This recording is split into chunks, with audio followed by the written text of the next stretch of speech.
وجعلنا من بين أيديهم سدا ومن خلفهم سدا فأغشيناهم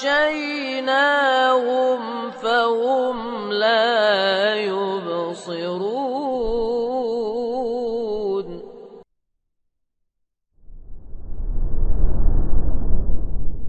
Assalamualaikum warahmatullahi wabarakatuh. Alhamdulillah nahmaduhu wa nasta'inuhu wa nastaghfiruh wa na'udzu billahi min shururi anfusina wa sayyiati a'malina. May yahdihillahu fala mudilla wa may yudlil fala hadiyalah. Asyhadu an la ilaha illallah wahdahu la syarika lah. وأشهد أن محمدا عبده ورسوله لا نبي بعده. يا أيها الذين آمنوا اتقوا الله حق تقاته ولا تموتن إلا وأنتم مسلمون. فإن أصدق الحديث كتاب الله وخير الهدي هدي محمد صلى الله عليه وسلم وشر الأمور محدثاتها وكل محدثة بدعة وكل بدعة ضلالة وكل ضلالة في النار. Amma ba'd. Para bapak sekalian yang dirahmati Allah Azza wa Jalla dan semua jemaah yang diberkati oleh Allah, kita akan lanjutkan tafsir terhadap surat Al-Mutaffifin di seri ketiga dari ayat ke-18 sampai sehabisnya insyaallah.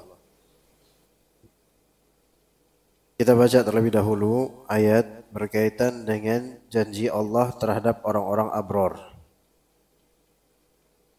Taraf kita azza wa jalla setelah kita ucapkan a'udzu billahi minasyaitonir rajim. Kalla inna kitabal abrari lafi 'illiyyin wa ma adraka ma 'illiyun kitabun marqum yashhaduhu al-muqarrabun. Innal abrara lafi na'im 'alal ara'iki yanzurun ta'rifu fi wujuhihim nadratan na'im yusqawna min rahiqin makhtum khitamuhu misk wa fi dhalika falyatanafasil mutanafisun wa mizajuhu min tasnim 'aynan yashrabu biha al-muqarrabun. Kata Rabb kita azza wa jalla, kalla inna kitabal abrari lafi 'illiyyin, sesungguhnya kitab yaitu catatan amal orang-orang abrar. Ini lawan dari orang fujar. Orang-orang abrar yaitu orang-orang yang baik. Catatan amal orang-orang baik berada di fi 'illiyyin. Kata Ibnu Katsir, maksud dari fi 'illiyyin yakni masiruhum atau ya masiruhum ila 'illiyyin. Wa bi khilafi sijjin. Jadi tempat kembali mereka dan catatan amal mereka itu ada di ketinggian sana, lawan dari sijjin. Kalau sijjin pada pertemuan lalu kita maknai diantaranya adalah lapisan paling dalam di bumi ini. Lapisan, tapi gini illiyin. Illiyin sebagian dari salaf mereka menyebutkan bahwasanya illiyin itu adalah as-sama as-sabi'ah wa fiha arwahul mu'minin, yaitu langit ketujuh dan padanya itu ada roh-roh orang beriman di alam barzakh di langit ketujuh. Itu ada yang mengatakan seperti itu. Ya, adapun Ibnu Abbas mengatakan illiyin maknanya adalah al-jannah. Jadi catatan amalan orang-orang baik itu ada di surga, catatan amalannya. Dan dalam riwayat Al-Aufi dari Ibnu Abbas pernah mengatakan bahwasanya a'maluhum fis sama'i 'indallah. Yaitu amalan-amalan orang-orang baik itu ada di langit di sisi Allah. Ya. Juga sebagian dari salaf mengatakan bahwasanya illiyin itu adalah di Sidratil Muntaha dan itu ada di langit ke-7, 6 dan 7. Dan illiyin memang berasal dari kata ulu, yaitu tinggi. Ya, setiap ya kullama 'ala syai' wartafa'a 'azuma wattasa'a. Setiap kali sesuatu itu meninggi, maka berarti makin agung dan makin luas. Setelah itu kata Allah, wa ma adraka ma 'illiyun, apa yang kau tahu atau tahukah engkau apakah 'illiyin itu, ya. Jadi orang-orang yang beriman, beramal saleh, orang-orang baik dari kalangan mukminin, maka catatan amal mereka itu ada di ketinggian sana. Entah itu dimaksudkan dengannya adalah surga atau Sidratul Muntaha atau langit ketujuh dan semisalnya. Sebagaimana juga kata Allah Azza wa Jalla, ilaihi yas'adul kalimut thayyibu wal 'amalus salihu yarfa'uh. Kepadanya lah al-kalim at-thayyib, yaitu kalimat-kalimat yang baik itu terangkat dan amal saleh terangkat menuju Allah Azza wa Jalla. Maka seseorang ketika dia beramal saleh atau mengucapkan kalimat yang bermanfaat sebagai ibadah al-lisaniyah, ibadah lidah, ya, maka semua itu tercatat dan terangkat di sisi Allah Azza wa Jalla, menuju sisi Allah Azza wa Jalla. Sehingga kita wajib mengingat bahwasanya amalan soleh itu tidak ada yang disia-siakan oleh Allah. Kadang-kadang kebaikan itu seolah-olah tidak dihargai oleh manusia. Tetapi Allah Subhanahu wa taala bukan berarti tidak menghargai, tidak mengingat dan tidak akan membalas, bukan. Melainkan Allah Ta'ala maha bijak dalam memberikan pembalasan kebaikan. Jika seluruh manusia di muka bumi ini tak satu pun dari mereka menghargai apa yang kita perbuat dari kebaikan, maka harus kita kembalikan hati kita ke Allah Azza wa Jalla. Tauhidnya itu harus ditinggikan lagi. Boleh jadi tidak dihargainya kita atas kebaikan kita adalah ujian dari Allah agar kita kembali kepada Allah. Untuk diketahui dan menjadi bukti kita ini sebenarnya nyari manusia atau nyari Allah. Karena ini kerap kali berat dalam kehidupan. Manusia suka pujian, suka dihargai, suka dihormati, suka dianggap baik dan ada. Tetapi ya disinilah letak ujiannya. Apakah kalau misalnya seseorang tidak dipuji, maka lantas ya seseorang ketika tidak dipuji itu menjadi ujian buat dia? Tapi apakah seseorang ketika dipuji lantas selamat dari ujian? Justru ujian itu adalah ujian untuk hati. Apakah dia akan tetap istiqamah? Atau kalaupun istiqamah dia karena dipuji atau karena apa? Jadi ketika kita melihat ayat-ayat seperti ini, bahwa saya catatan amal orang-orang baik itu ada di illiyin, maka khalas kita serahkan kepada Allah Ta'ala kesudahan dan pembalasan. Wa ma adraka ma illiyun. Tahukah engkau apakah illiyun tersebut? Maka kata Allah Azza wa Jalla, kitabum marqum. Kitab marqum yaitu kitab yang berisi catatan amal. Ya, amalan kita dicatat oleh Allah Azza wa Jalla melalui para malaikat yang menjadi suruhannya. Dan dilaporkan di setiap waktu asar dan juga waktu subuh. Dilaporkan harian dan dihamparkan hari di hari pembalasan. Dan Allah Subhanahu wa taala bertanya kepada malaikat yang melaporkan catatan amalan kita, dengan keadaan apakah kalian, dengan keadaan apakah orang yang kalian tinggalkan itu, ketika kalian tinggalkan, kalau pas ternyata lagi sholat asar, maka malaikat akan menjawab bahwasanya hambamu kami tinggalkan dalam keadaan sholat asar.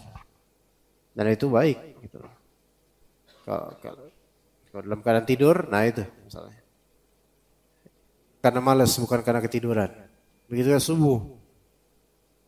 Makanya di sini salat berjamaah itu memberikan peran yang signifikan untuk rekomendasinya para malaikat di waktu asar dan di waktu subuh. Nah, bagaimana dengan ummahat perempuan? Nah, di sini juga susahnya. Ibu-ibu itu kadang karena merasa nggak wajib sholat berjamaah, ya iya sholat di rumah. Tetapi di waktu asar dan di waktu subuh, kalau di waktu subuh mudah-mudahan para ummahat sesuailah di awal waktu. Tapi kalau di waktu asar, kadang-kadang emang nggak tidur, cuman masih duduk aja. Suaminya ke masjid, masih gelosok terhampar, kemudian sambil melihat HP buka-buka ini. Gak segera untuk sholat. Habis itu buka HP selesai nonton YouTube ini itulah, baca status teman-teman lah, komentarin ini itulah, kemudian sampai jam 4. Jam 4, belum lama, 4:30. Baru menunggu ditegur suaminya, udah sholat belum? Oh iya. Itu sering tuh ummahat, mungkin bukan yang di masjid ini, ummahat yang ada di Selat Sunda sana ya. Nah, itu suatu hal yang walaupun tidak sampai dosa tetapi amat disayangkan. Karena malaikat itu di awal waktu asar, malaikat yang mencatat amal dari subuh sampai asar itu melaporkan catatan Anda. Ya. Dan ditanya oleh Allah malaikat itu, dengan apa, dalam keadaan apa kalian tinggalkan hambaku itu? Dalam keadaan nonton konten kreator, ya Allah gitu. Gimana jawabannya? Masih mending ngorok ya, masih mending tidur, mungkin diberi uzur karena capek kali atau nggak ada alarm. Tapi ini lagi nonton tabrakan, ya Allah, di YouTube misalnya. Ya. Makanya baiknya sholat di awal waktu itu sangat baik, sebaik-baik amalan. Oke, kemudian Kitabul Marqum, kitab yang berisi catatan amalan. Setiap manusia itu dicatat amalnya. Yashhaduhul muqarrabun, dan ini orang-orang baik ini yashhaduhul muqarrabun. Disaksikan oleh malaikat-malaikat yang didekatkan kepada Allah. Muqarrab, malaikat muqarrab, di sini tafsirannya adalah al-malaikah. Itu dikatakan oleh Qatadah. Dan dikatakan juga oleh Ibnu Abbas, yashhaduhu min kulli sama'in muqarrabuha. Yaitu catatan amal orang-orang saleh disaksikan di setiap petugas, ya, malaikat yang bertugas di setiap langit. Jadi malaikat-malaikat itu menyaksikan catatan amalan kebaikan. Ya. Apa sir dan lembutnya faedah di balik ini? Bahwasanya orang baik itu pada waktunya akan jutaan pendukungnya. Ya. Orang baik, jujur, itu suatu saat akan ada jutaan, miliaran yang mendukung dia di akhirat nanti. Yashhadul muqarrabun. Karena amalannya disaksikan, catatan amalannya disaksikan oleh orang-orang. Oleh para malaikat. Berapa jumlah malaikat? Jauh lebih banyak daripada manusia. Malaikat yang ada pada manusia aja berapa? Ada di sini malaikat pencatat amal, raqib atid, ada berapa? Ada 2. Tapi namanya bukan satu raqib, satu atid, bukan.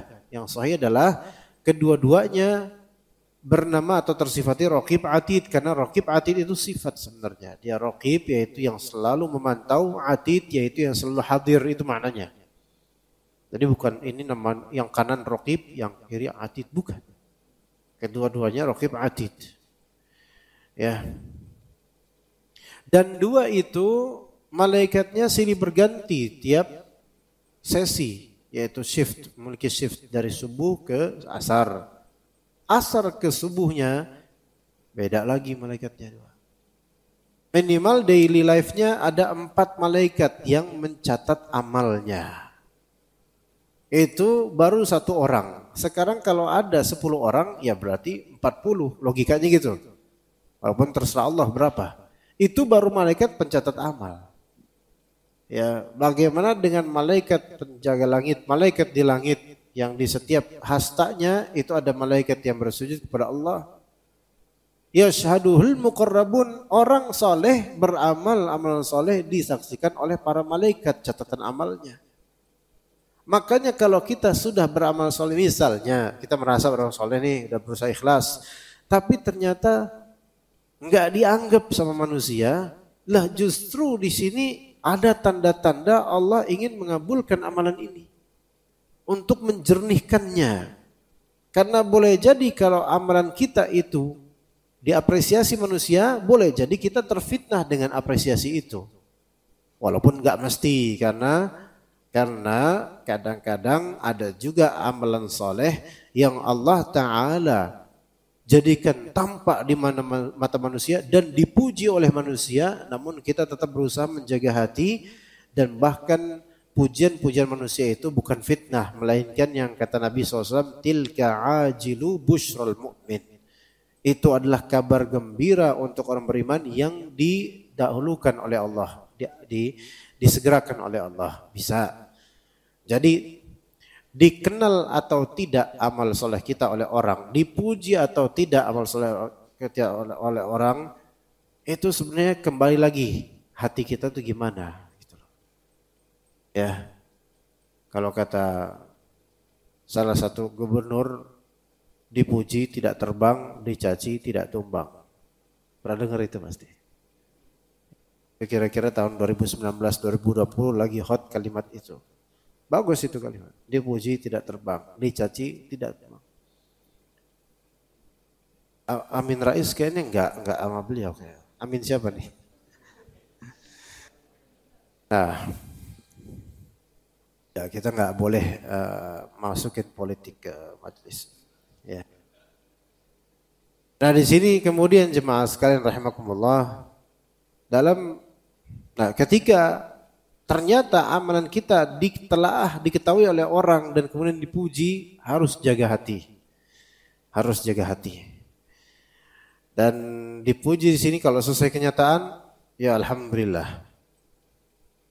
Kalau dipuji berlebihan, maka berikan debu ke wajah pemuji dan pergilah. Ya, jangan mau dipuji. Dan jangan mencari pujian berikutnya kalau sudah dipuji. Jangan mencari pujian berikutnya kalau sudah dipuji. Itu namanya kehausan. Bahaya. Maka jadikan itu natural. Orang muji ya udah selesai. Senang boleh. Karena senang karena kebaikan yang kita lakukan itu, kata Nabi SAW apa? Man sarratuhu hasanatuhu wa sa'atuhu sayyi'atuhu fahuwa mu'min. Siapa yang kebaikannya membuatnya senang dan siapa yang keburukannya membuatnya tidak suka, itu menunjukkan dia mukmin, beriman. Oke. Tapi ini konteksnya sekarang ada orang yang enggak dipuji. Karena amalnya enggak ada yang tahu. Atau kalaupun ada yang tahu, malah orang curiga gitu loh. Susah. Malah orang kemudian menjelekkannya, padahal dia udah berusaha tulus dan ini amalan enggak melanggar sama sekali. Alhamdulillah baik. Tapi orang-orang mencelaknya. Kalau memang amalan itu amalan saleh, maka dia harus kembali mengingat bahwasanya amalannya itu dicatat. Tidak ada satupun manusia mengapresiasi sekarang, maka ada nanti yashhaduhul muqarrabun, yaitu orang-orang, yaitu para malaikat yang jumlahnya sekian banyak itu menyaksikan amalan dan catatan amalan dia. Jadi biar kita enggak kegeeran di awal, biar bahagia di hari nanti aja. Dan orang yang diuji seperti ini, kesabarannya itu insya Allah akan memberikan limpahan pahala yang lebih lagi.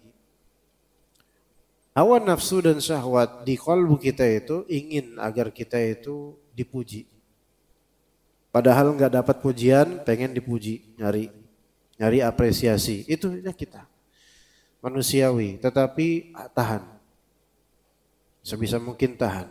Pokoknya jemaah, kalau misalnya kita udah berusaha nih mau baik, tapi ternyata malah disakitin atau dihinakan atau dicurigai dan seterusnya, husnuzan bahwasanya Allah ingin menjaga hati kita dan Allah ingin mempaketkan amal kita supaya aman sampai ke akhirat. Karena boleh jadi kalau kita diapresiasi kita jadi ujub sombong. Udah, tenang aja. Allah itu nggak bakal khianatin kita kok, insyaallah. Ya, nggak bakal. Ada sebuah hadis seorang sahabat Nabi radhiyallahu anhu itu mengeluhkan kepada Nabi SAW, saya itu sudah berusaha silaturahim katanya. Tapi respon dari keluarga yang saya silaturahimin itu malah jelek kepada saya. Sikap mereka jelek.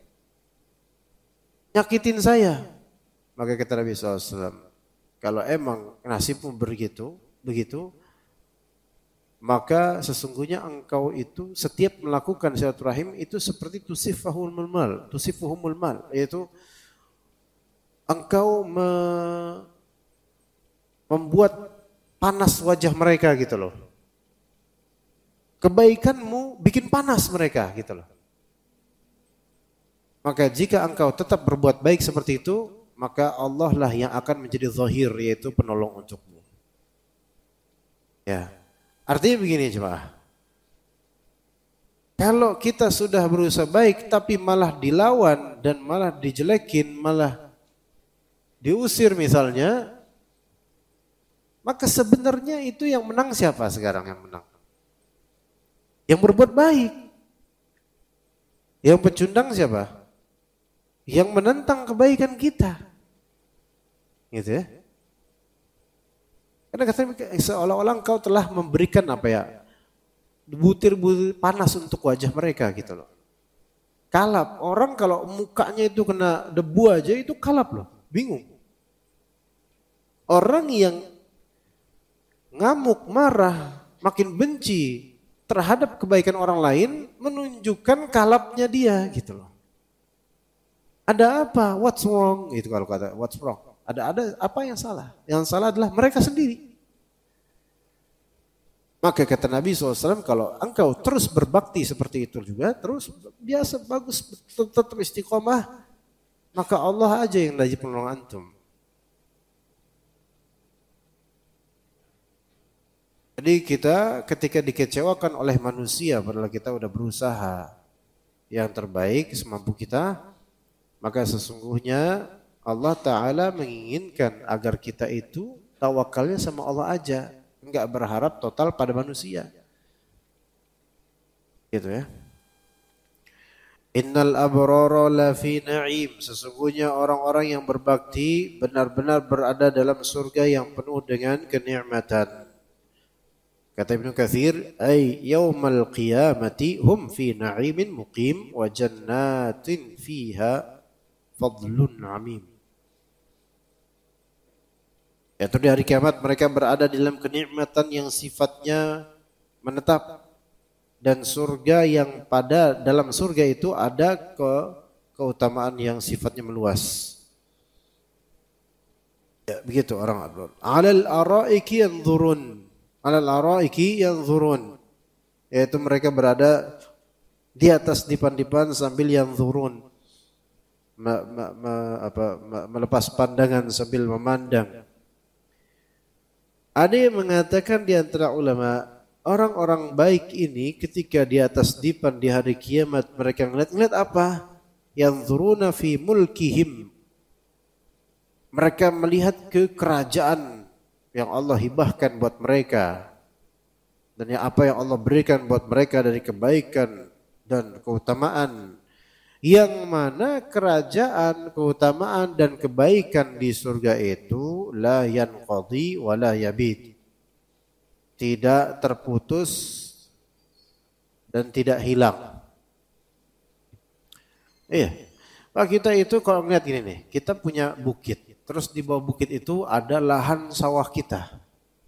Suatu saat kita itu duduk di bukit itu sambil ngeliatin lahan sawah kita. Seneng nggak? Seneng. Sawah saya nih, seneng. Itu baru sawah. Yang mana pas kemarin berapa bulan lalu kering gitu kan. Kita punya properti misalnya, kita punya kaflingan banyak di suatu perumahan, terus kita ngelihat dari Google Map aja, nih kaflingan saya nih, seneng banget. Padahal baru kaflingan, baru dunia gitu loh. Lah apalagi kalau alal araiki yanzurun di hari kiamat di jannah di surga, yaitu duduk-duduk ngelihat ke mulk, yaitu kerajaan yang Allah berikan buat dia. Ya enggak? Enak alal araiki yanzurun. Itu makna pertama. Itu melihat di atas dipan, melihat apa? Melihat ke keutamaan yang Allah berikan di surga. Yang kedua, makna kedua kata sebagian ulama, alal araiki yanzurun, yaitu di atas dipan-dipan mereka melihat ilallahi azza wa jalla, melihat ke Allah azza wa jalla. Yaitu melihat wajah Allah di surga. Dan itu kenikmatan yang paling nikmat di surga Allah azza wa jalla. Surga Allah azza wa jalla perkenankan kita masuk ke surga dan mendapatkan kenikmatan yang sempurna di sana. Allahumma amin.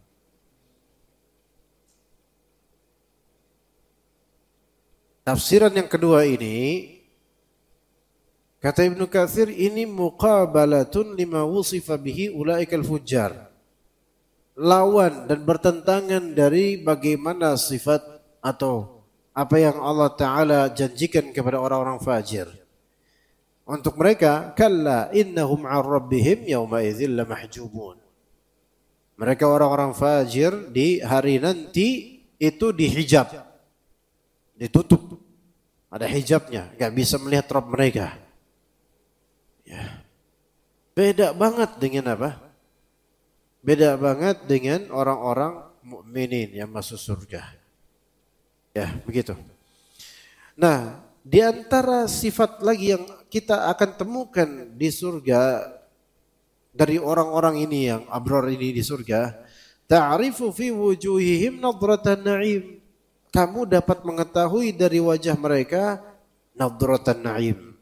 Nadrah itu berseri. Ya. Kata Nabi SAW, nadrallahu imra'an sami'a maqalati fawa'aha fahafidhaha. Atau fahafidhaha fawa'aha. Semoga Allah cerahkan wajah seseorang yang mendengar perkataanku, kemudian memahaminya dan menghafalnya. Nadrah itu berarti apa? Yaitu cahaya yang berseri. An-na'im, yang penuh kenikmatan. Kelihatan dari wajahnya. Jadi menunjukkan bahwasanya ekspresi wajah itu bisa membuat orang tahu isi hatinya. Umumnya begitu. Tapi kalau di surga atau neraka ekspresi wajah nggak bisa dipalsukan. Ketahuan banget gitu loh. Engkau bisa melihat dari wajah mereka nadratan na'im, berserinya wajah karena penuh kesenangan dan kenikmatan.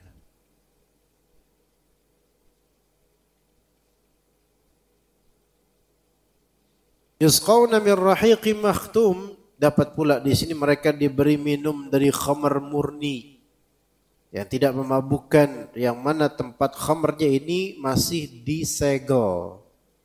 Tempat khamarnya masih disegel. Kenapa? Makhtum. Kenapa disebutkan makhtum di sini disegel? Manusia itu, Pak, sebagaimana kita nih, namanya sesuatu atau produk kalau masih segelan itu kan keinginan kita untuk menikmatinya lebih tinggi daripada yang sudah bekasan kayak gini. Taufik, coba mau nggak? Bekas ana nih, udah ana minum, mau nggak? Mau, subhanallah. Janganlah, tertabarukan lagi. Ya, ini masih disegel. Belum kebuka. Berarti masih belum diapa-apain sebelumnya, belum disentuh, belum diapa-apain. Plus masih ori gitu. Ini juga ori, cuman kan bekas. Ya, second. Ya, istilahnya pre-love. Ya. Nah, rahiq makhtum. Rahiq itu khamar. Tapi khamar versi surga, ya baunya nggak kayak bau versi dunia. Dan juga tidak memabukkan. Maksudnya tidak memabukkan yang menghilangkan akal, menjadikan dia bertingkah seperti orang gila, tidak. Makhtum di sini makna pertamanya adalah memiliki khitam, segel. Ya. Tapi ada juga makna lainnya dari makhtum, yaitu khamar yang kalau kita minum ada termakhtum di khotimahnya itu, di akhir tegukan itu ada suatu rasa gitu loh. Paham gak Pak? Kita minum soda atau apa ya, Coca-Cola, Sprite. Ketika kita minum aja itu pasti ada khitamnya, tuh ada sesuatu. Pas khatam, pas akhiran tegukan itu pasti ada apa gitu. Gimana cara? Ya enggak Pak? Itu namanya khitam. Bendanya, cairannya atau makanannya udah masuk. Tapi ada kalau bahasa Inggrisnya itu aftermath. Aftermath. Anda nggak tahu Indonesia apa itu aftermath? Suatu hal yang merupakan apa ya? Nikmat dari zat yang telah hilang tapi nikmatnya masih ada gitu loh. Rasa yang tertinggal, Masya Allah. Ya, rasa yang tertinggal. Gitu, ya. Jadi rahiq makhtum bisa makna pertama yaitu khamr yang masih disegel. Itu maksudnya masih disegel, dia masih disegel, belum terbuka sebelumnya, masih ready for you gitu. Itu membuat semangat untuk membukanya dan menikmatinya. Iya Pak. Ya. Makna kedua rahiq makhtum yaitu khamar yang rasanya itu memiliki aftermath. Yaitu setelah diteguk ada rasa yang tertinggal. Rasa yang tertinggal itu kan memberikan sensasi, kesan dan keinginan untuk ngelahap lagi. Ya enggak Pak? Ayo.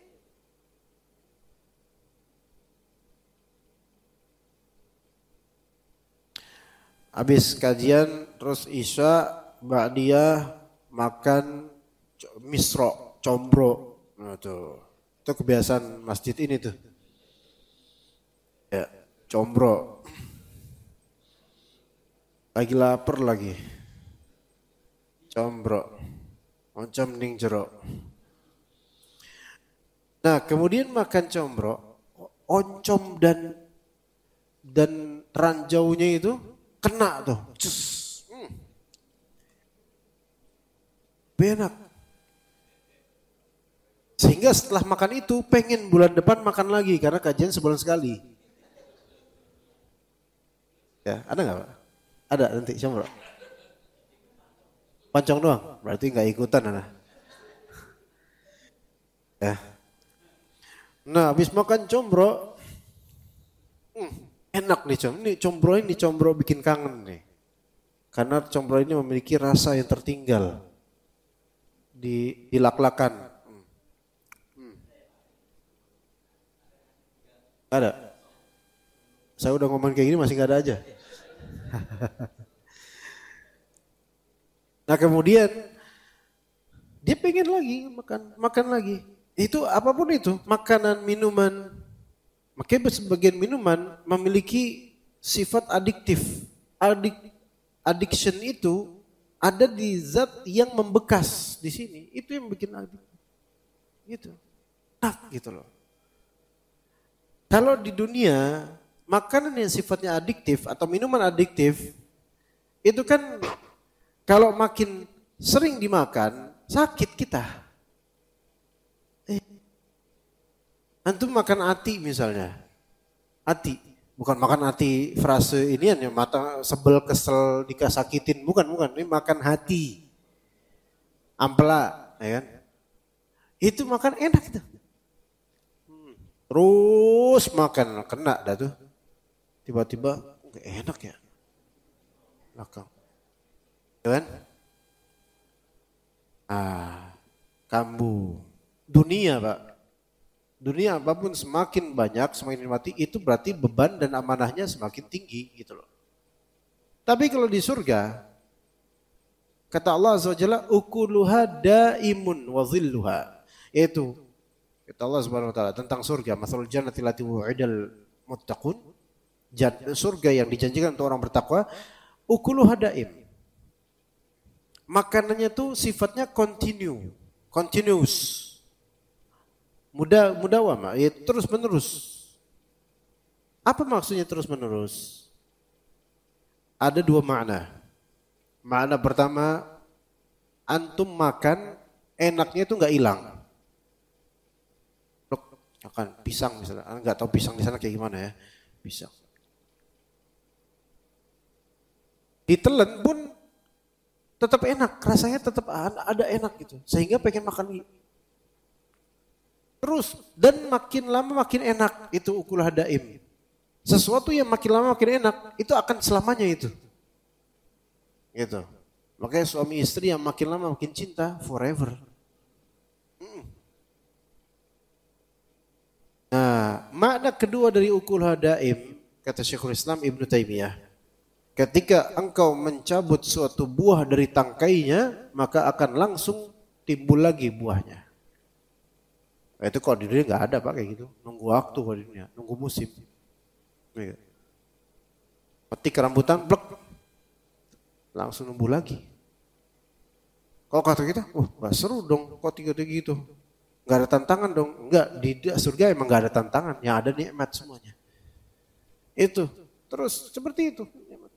Jadi semakin makan di surga itu bukan semakin beser, semakin enak. Ya kan? Nah kalau kita, Anda nggak tahu kalau misalnya di surga ada nggak jeroan masakan Padang, Anda nggak tahu. Tapi yang penting pasti enak gitu loh. Kalau di dunia, walaupun makanan mubah, walaupun makanan bergizi, suplemen dan seterusnya, kalau overdosis, ginjal kena, ini kena, dunia itu nggak ada yang absolut betul-betul semua makin nikmat. Makin ada tantangan dan ujian. Gitu, harus dibatasi. Coba minum madu. Pagi hari minum madu satu ginian. Jadi apa coba tuh perut panasnya itu? Atau setengah aja deh, setengah. Pagi habis sebelum makan segini. Siang sebelum makan segini. Malam sebelum makan segini. Tengah malam kebangun karena mimpi buruk, tidur lagi, makan minum lagi. Gak tahu besok jadi apa tuh orang. Jadi madu rasa kali, gak tahu dah tuh. Tapi kan madu itu baik, betul baik. Tapi tetap di dunia ada dosisnya juga, jangan berlebihan. Temulawak, bagus. Kunyit, bagus. Jahe, bagus. Makan jahe. Setiap makan jahe banyak. Gimana tuh perut jadinya panasnya tuh. Dunia seperti itu. Walaupun pada asalnya bagus, bervitamin, berenergi, bagus. Tapi tetap ada batas. Gitu. Ya akhirat, rahim maktum, ya makin indah rasanya tuh.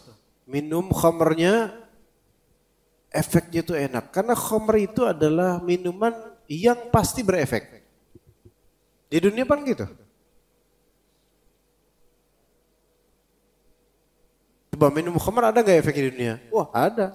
Ketutup akalnya, makanya disebut khamr. Karena khamr maknanya taghtiyah wa sitr. Menutup akal jadi gila tuh efeknya tuh. Belum lagi nggak enak ininya nanti. Kemudian misalnya hangover namanya, ada istilah namanya hangover. Itu rasa yang sangat tidak enak setelah bangun tidur habis minum khamr. Ini bukan karena saya pernah minum khamr, enggak, na'udzubillah, saya belum pernah. Cuman saya dikisahkan sama orang-orang, namanya hangover namanya. Hangover, ya. Udah hangover lagi, nah kan itu, hang. hang, error, ya, errornya udah error over, udah hancur kayak haram. Nah, tapi di akhirat khamr itu adalah salah satu minuman yang favorit. Kenapa Allah Ta'ala janjikan, sebutkan khamr, rahik makhtum. Sementara nikmat surga itu ada banyak lagi selain ini. Masih jauh lebih banyak. Masih banyak. Kenapa disebutkan ini rahik makhtum? Karena khamr ini kan periode Makkah atau sebagian mengatakan Madinah. Karena khamr itu dulunya di masa jahiliyah dan awal-awal Islam itu minuman yang paling digemari masyarakat Arab. Ya kan?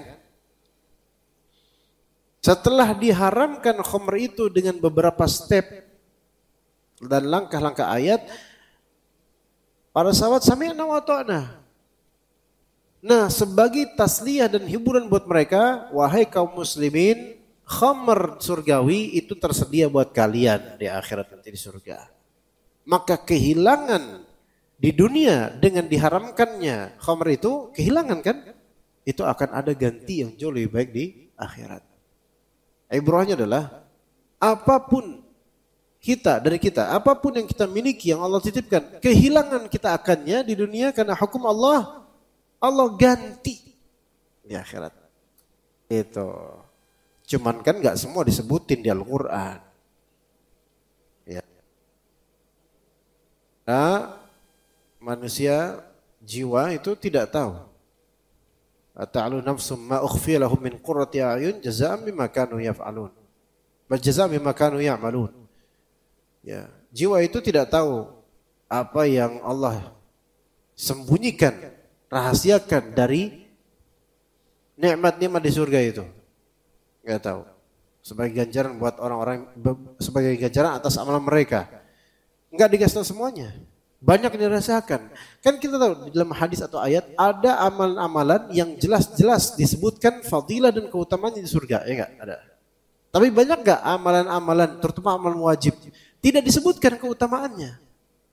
Enggak disebutkan, dirahasiakan. Mana yang lebih afdol? Amalan wajib atau amalan sunnah? Wajib. Amalan sunnah diantaranya misalnya sholat 2 rakaat sebelum sholat subuh. 2 rakaat lebih baik dari dunia seisinya. Itu baru amalan sunnah. Nah sekarang kalau misalnya sholat asar dan itu sholat terbaik. Atau sholat zuhur misalnya. Antum nggak tahu. Antum nggak menemukan ayat atau hadis tentang keutamaan khususnya. 4 rakaat sebelum zuhur dan 4 rakaat setelah zuhur itu pembebasan dari api neraka. Tapi zuhurnya sendiri antum nggak tahu keutamaannya. Nah, yang sunnah antum tahu, yang wajib nggak tahu fadilahnya apa, keutamaannya. Itu bukan berarti nggak ada. Justru kadang-kadang biggest prize itu lebih disembunyikan supaya surprisingnya itu lebih betul-betul membuat bangga gitu loh, ya Pak. Ketika bapak-bapak punya anak kan, the best prize itu kan apa yang ya apa, hadiah terbaiknya disembunyiin. Hadiah kecil aja yang dikasih. Nah, kamu kalau bisa hafal ini, misalnya bisa hafal Az-Zalzalah, nanti bapak kasih apa misalnya uang 10.000 misalnya gitu ya. Ya dikit banget Pak, 10.000 mas sekarang, jangan gitu nak, zaman bapak 10.000 itu sekarang 1 juta. Zaman bapak, bangkotan, beda Pak. Ya. Kemudian ternyata bisa Zalzalah. Ya udah kamu sekarang hafalin At-Tariq. Lebih susah nih. Hadiahnya apa Pak? Kamu tahu. Berhasil ngapalin, hadiahnya sepeda. Seneng banget. Iya. Ya, sepeda sawah. Ya. Baik. Azan?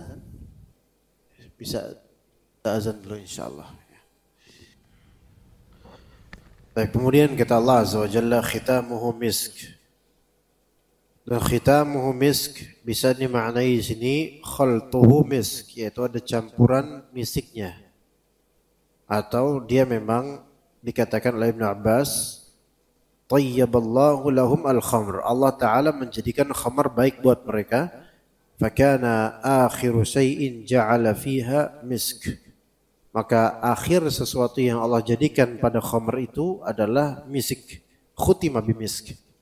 Yaitu diakhirkan rasa dengan aroma misk, kasturi kalau bahasa kita di sini.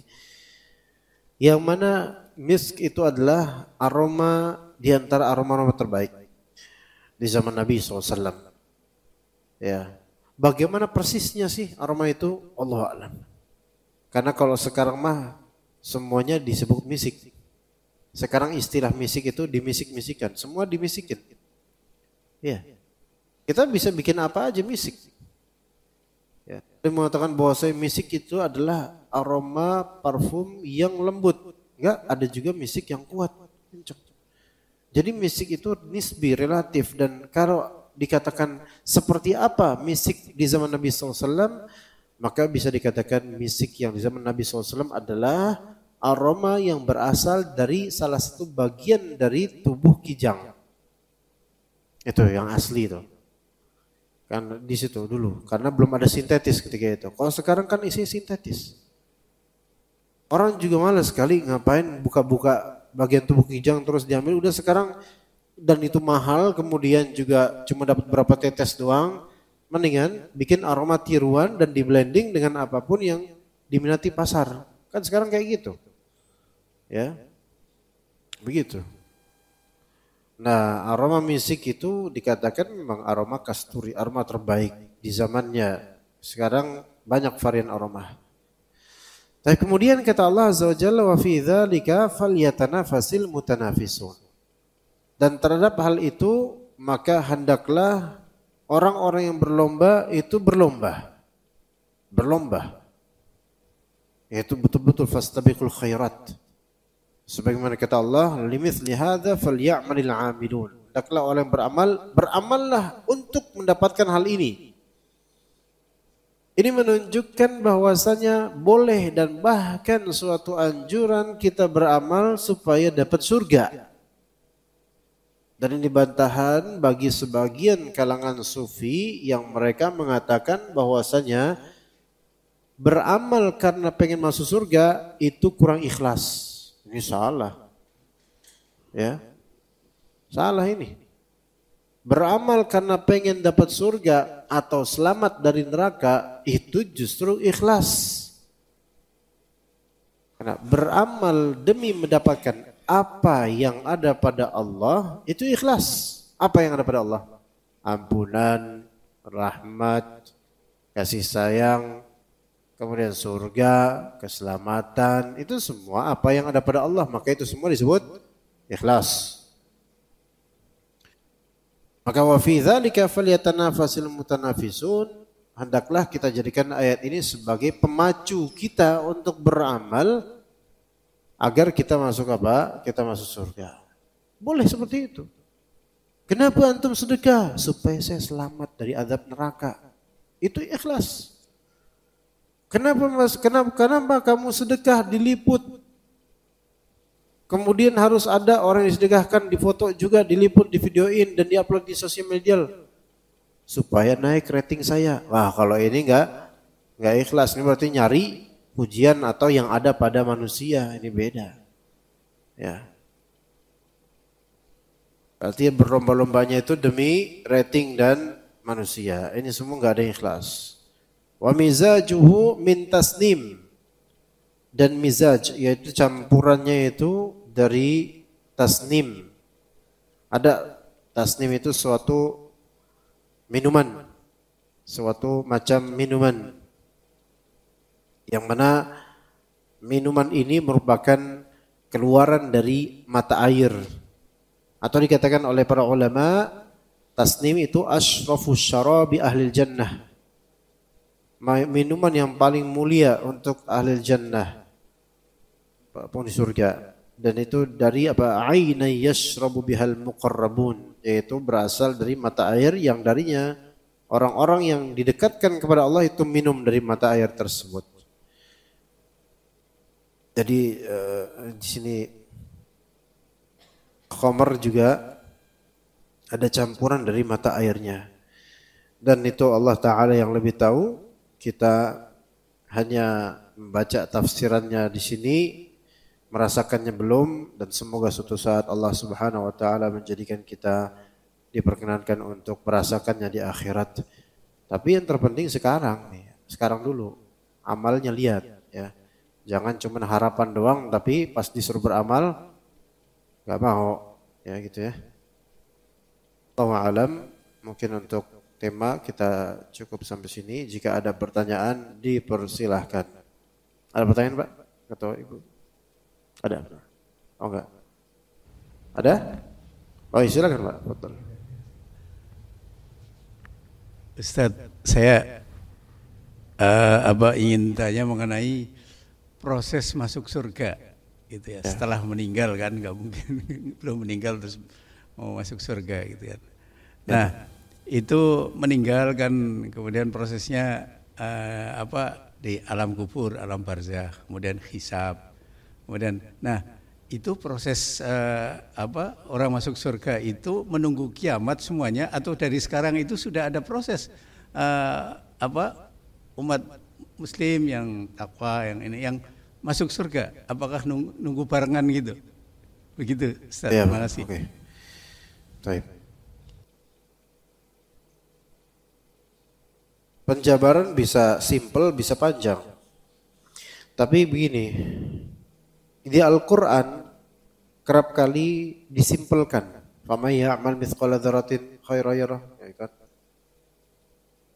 Kemudian juga di surat Al-Qari'ah, banyak di Al-Quran disimpelkan, orang beriman ke surga, orang kafir ke neraka. Itu simpelnya gitu. Tapi di balik itu tuh ada proses yang panjang, kompleks. Yang mana proses itu jauh lebih panjang daripada kehidupan dunia ini. Terutama bagi orang-orang kafir. Kan dimulai dari kematian. Maka di alam barzakh.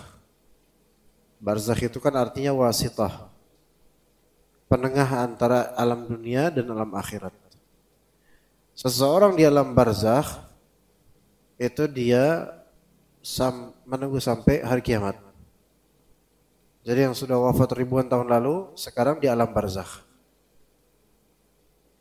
Dan dalam beberapa riwayat hadis menunjukkan bahwasanya orang-orang soleh calon penghuni surga, ruhnya saja ada di surga, di suatu pohon di surga.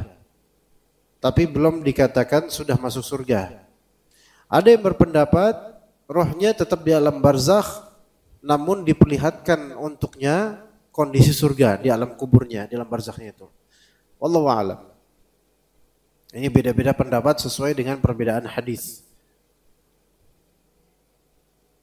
Adapun penghuni neraka belum masuk neraka, namun sudah tersiksa di alam barzakhnya dan sebagian calon penghuni neraka sudah diperlihatkan. Sudah diperlihatkan, sebagiannya sudah diperlihatkan neraka itu gimana, diperlihatkan siang malam seperti Firaun. Itu masih di alam barzakh. Yang kalau dikiaskan dengan alam dunia ya udah nunggu sampai kiamat. Tapi apakah alam barzakh itu persis waktunya kayak kita? Enggak sama. Maksudnya enggak sama di sini adalah pas di sini malam, di alam barzakh malam juga enggak gitu. Itu ada sendiri, Allah lebih tahu. Kenapa begitu? Ketika kita wafat, Pak, ini orang beriman nih ketika wafat. Pak, ini udah alarm, Pak. Apa kita jawab sebulan depan? Sekarang lanjut ya. Sampai mana tadi? Hah? Ya. Seorang beriman ketika dicabut rohnya, ya kan? Dia kan dibawa ke langit pertama, terus ke langit kedua, ke langit ketiga, ke langit keempat, sampai langit ketujuh kan? Dan itu ketika nyawanya diangkat, Jenazah lagi ngapain? Lagi prosesi pemocongan. Enggak. Kan, Pak? Ini si mayit rohnya itu sudah di alam ruh, di alam barzakh. Tapi di sini gini, dalam riwayat Ibnu Mas'ud 500 tahun. Tapi dalam riwayat Ibnu Abbas juga kalau nggak salah itu jarak antara langit pertama ke kedua itu 500 tahun atau 1000 tahun perjalanan, lupa Anda. 500 tahun perjalanan kalau kata Ibnu Abbas, bukan Ibnu Mas'ud. Atau intinya 7 langit ini kalau sampai langit ke-7 itu ratusan tahun perjalanan baru sampai langit 7. Tapi dalam waktu yang simple di dunia itu si mayit ini lagi dimandiin, dikafan. Ini ruhnya terangkat. Ruhnya terangkat ke atas. Ya. Nah, setelah diterima langit ke-7, maka kemudian Allah Ta'ala mengatakan pada malaikat ini, kembalikan dia ke kuburnya. Maka di alam, ya, ketika udah disolatin kan opong ini ditandu, diiringilah jenazahnya menuju ke pemakaman. Turunlah ini roh, gitu loh. Yang mana di alam barzakh itu kok seolah-olah secepat itu gitu loh. Allah lebih tahu gimana cepatnya. Coba Isra Mi'raj, Pak. Itu kan ke alam ruh. Alam ruh itu nggak bisa dikiaskan dengan alam konkret dunia ini. Ya. Maka setelah jenazah dikubur, apa kata Nabi SAW? Sallallahu li akhikum as-sabat. Mintalah kepada Allah untuk saudara kalian baru saja dikubur ini, baru berapa menit dikubur ini, minta sama Allah keteguhan karena dia sekarang sedang ditanya di alam kuburnya. Itu kan setelah selesai ke langit ke-7. Jadi kita coba jarak antara matinya orang sampai dikubur kira-kira berapa kalau di Indonesia biasanya? Anggaplah 5 atau 6 jam, oke? Setuju enggak? 6 jam tersebut durasi duniawi, durasi alam roh ke langit ke-7 yang kalau dia dunia bisa sampai ratusan tahun perjalanan, cepat di alam roh. Tapi cepatnya itu karena dia beriman. Maka boleh jadi orang yang beriman beramal soleh di alam kuburnya dapat nikmat dan saking nikmatnya dia itu ngerasa cepat dalam waktu dekat tiba-tiba mendekati hari kiamat dan kemudian dibangkitkan bisa. Dan juga di hari kiamat nanti ketika di hari kebangkitan, ketika orang-orang pada tenggelam dengan keringatnya, dia dapat naungan, kerasa cepat. Makanya boleh jadi seorang beriman dan semoga Allah Ta'ala jadikan kita seperti ini. Di hari kiamat kebangkitan nanti, ya asal kita nggak zolim gitu kan. Dan dosanya itu bisa diampuni oleh dosanya diampuni oleh Allah. Itu jarak antara seolah-olah seperti dari zuhur ke asar. Itu bagian dicepetin. Gitu. Ya tapi itu tergantung dengan rahmat Allah kemudian dengan amalan kita nih selama di dunia.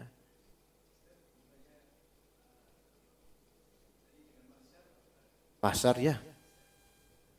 Padang mahsyar itu adalah tempat berkumpul semua manusia dan jin menunggu. Itu termasuk sesi di antara sesi-sesi kiamat. Dan termasuk alam akhirat. Setelah dibangkitkan dari kubur, yaumul ba'ats namanya, hari dibangkitkan. Mereka dibangkitkan untuk berkumpul di mauqif atau pada mahsyar, itu disebut yaumul hasyr. Hari pengumpulan. Nah, mereka menunggu yang namanya yaumul hisab, hari perhitungan. Ya. Tapi itu lama itu. Makanya banyak yang nggak tahan, minta kemudian ke nabi ini supaya dapat syafaat, supaya disegerakan pengadilan. Apa namanya pengadilan itu? Kalau jadwalnya ditunda-tunda, orang tuh nggak enak rasanya. Pengen cepet-cepet aja, udah cepet-cepet, udah nggak apa-apa lah, saya penjara dah. Karena nggak enak, digantung. Ya. Di hari pengadilan, yaumul hisab namanya. Yaumuddin itu yang disebut yaumuddin. Yaumul hisab itu yaumul hisab. Setelah hisab semua diaudit baru yaumul jaza. Yaitu hari dibalas. Nah, habis dari itu di-explore amalan-amalannya, dia kemudian dibawa ke namanya sirat. Sirat itu jalan tipis banget, lebih tajam daripada ujung pisau dan lebih tipis daripada rambut. Namanya sirat. Yang mana itu posibilitas jatuhnya sangat kuat. Belum lagi ada namanya cantelan-cantelan besi yang siap menyambar-nyambar kanan kiri. Dan sebagian ulama mengatakan makin sedikitnya amal orang, makin munafiknya dia, itu makin tipis itu jembatan. Fisik insya Allah. Iya. Dan sebagian ulama mengatakan ya berarti kalau makin beramalnya seseorang makin dapat cahaya dan makin besar itu jalan makin mudah buat dia. Nah nanti kemudian setelah sampai sana sampai ujung itu menuju ke pintu surga. Di depan pintu surga banyak orang yang nunggu. Ternyata yang nunggu-nunggu ini adalah orang-orang yang dulu di dunia masih punya hutang. Belum dibayar sama ahli warisnya, belum dibayar sama siapapun.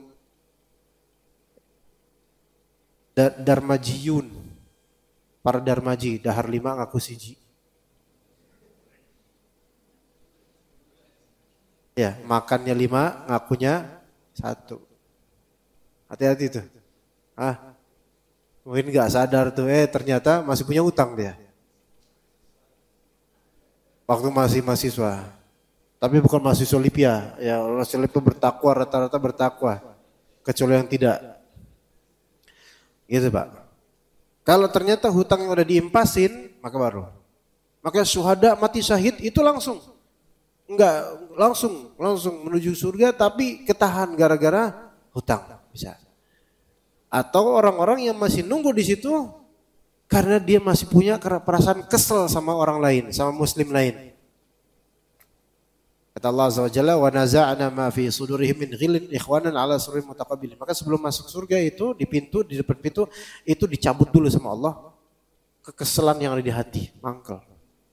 Ya kadang-kadang kita kesel sama-sama muslim gitu loh, tapi belum terobati, kesel aja, bahasat tuh kesel gitu loh. Tapi belum terobati, dicabut tuh. Karena masuk surga nggak boleh ada kayak gitu, nggak boleh ada. Nggak ada saingan di surga ketemu. Kemudian lihat mukanya, tahu nggak tuh? Dulu dia belagu tahu, nggak ada. Semuanya clear, gitu. Begitu Pak ya. Semoga Allah Taala jadikan Bapak ahli jannah dan juga semua dari kita semoga Allah Taala jadikan ahli jannah.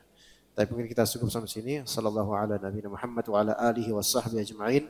Subhanakallahumma bihamdika asyhadu an la ilaha illa anta astaghfiruka wa atubu ilaik. Assalamualaikum warahmatullahi wabarakatuh.